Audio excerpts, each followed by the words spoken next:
And good morning. It's Sunday morning, a nice, bright, beautiful day actually. And we are on our way to North Dakota. Well, I was supposed to stay in North Dakota last night, but I had difficulties making a reservation at any accommodation there. So I had to stay in one of these small towns in Minnesota still. And I suppose I should address this because it's kind of an elephant in the room. And that is that there's a lot of these little towns that are kind of slowly dying up here. And I'm not going to mention the name of the town I was just in, but it was really honestly one of the most depressing places I've ever been. You know, people there just seem like they'd all rather be somewhere else. They're going through the motions from day to day, but you know, it's a shrinking town. Its heyday was back in the 1930s and 1940s. You know, the young people are not sticking around, and why would they? Because there's nothing really there for them. There are no restaurants in town, not even fast food, not even a Subway, which are everywhere. You know, there's a grocery store that has very limited hours. There's a bowling alley, which is where I actually ate last night. It has 8 lanes, and only 3 of them work. You know, things just seem to be falling apart in this little town, and people who live in these little towns just seem so miserable and desperate. And it's no wonder that, you know, these are the parts of the country that really go for, you know, conservative politics and you know, hardcore Christianity and all of these social ills that are just, I don't know, it's sad to watch it, but at the same time you have to understand, you know, that they don't feel like they have a choice. They probably grew up here. Their grandparents probably grew up here. And it's not a bad place. The people are not unfriendly, but it's just sort of the epitome of a dying prairie town. And it is sort of the reality when you get out of the big cities and out of the tourist areas, because this area, tourists don't come here. There's really no reason for them to. I would not have come here except that I needed a place to stay, and they had a motel with a place to stay, you know. And the motel was perfectly fine, but, you know, they don't take pride in the appearance of the hotel. The room was clean enough. The bed was fine. You know, it was perfectly acceptable. It was cheap, I have to say that. But the people live in the hotel. You know, the people who run the hotel live in the hotel. It's one woman basically doing everything by herself. The bowling alley was much the same way. When I was there at 9 o'clock on a Saturday night, I was the only person there. There were no bowlers. There were no other people in there eating. It's just me and the lady who cooked my food and waited the tables and, you know, and it just reeks of desperation in a way that is kind of depressing. And I don't say these things to be a downer. It's reality. It is kind of the way things are in parts of rural America. It's why you have so much opioid addiction and that kind of thing. And quite understandably so, I would hasten to add. But these are problems that are not easy to address. You know, nobody is going to want to force people to stay in these little towns and farm for a living, and you know, the work is hard and the money is not as good as it used to be. I don't know what to do, you know. So anyway, it's a bit of a gray note on what is obviously a gorgeous day out today. But let's see if we can go find some edges, okay?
Welcome to North Dakota.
Some gas.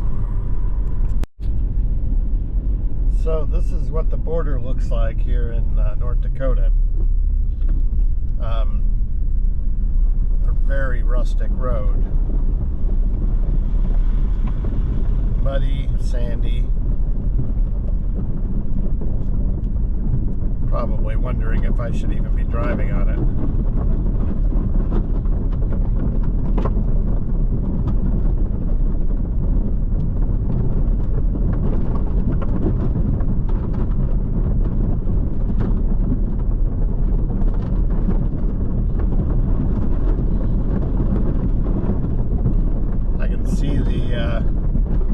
Mud being kicked up by the wheels and back. I'm not going very fast, but I figure I'll go down to the end, and if it looks even worse down there, I'll turn around and go back.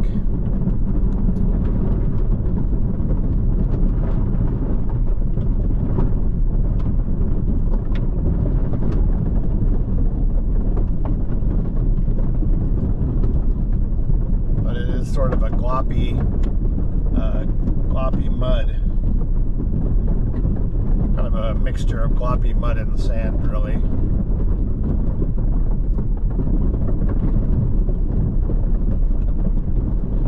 Looks like there's a gate at the end, so I might not be able to...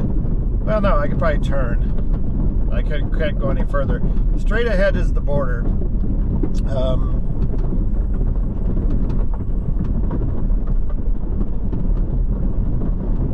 Yeah, the border, the road ends here, which is not what it shows on my map. So I guess I have to go back.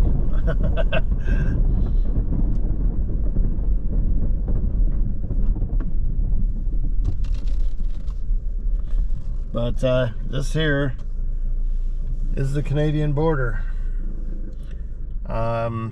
Just a little bit. Just probably that tree line over there is Canada.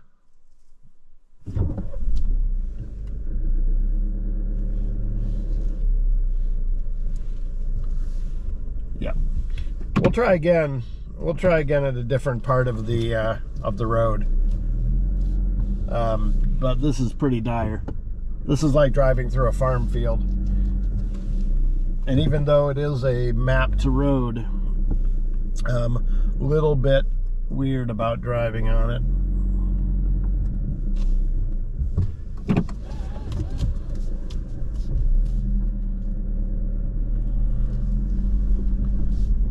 We'll keep as close to the edge as we can.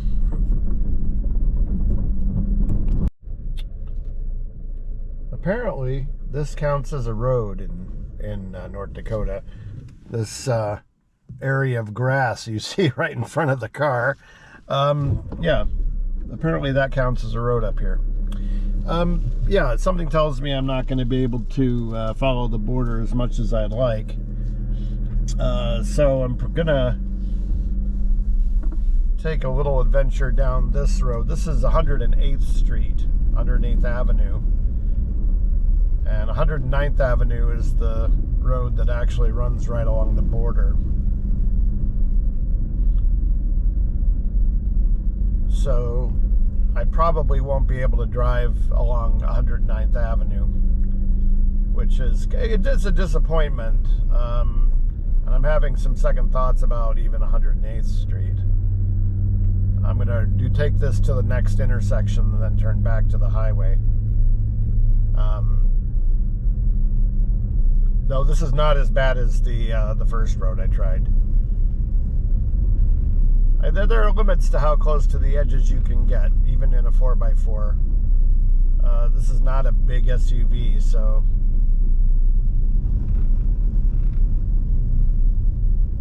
But you know what? We have something to talk about. You know, it's an adventure.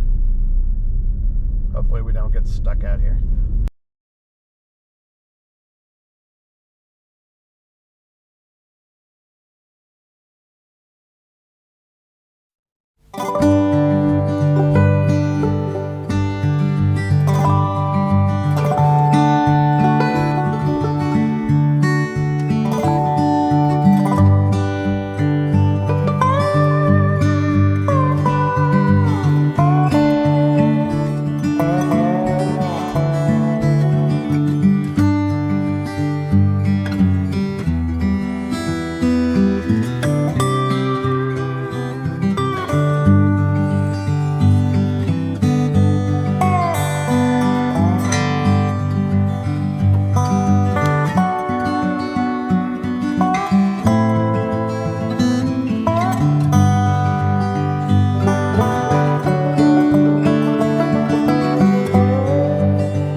entry is called Pembina Gorge.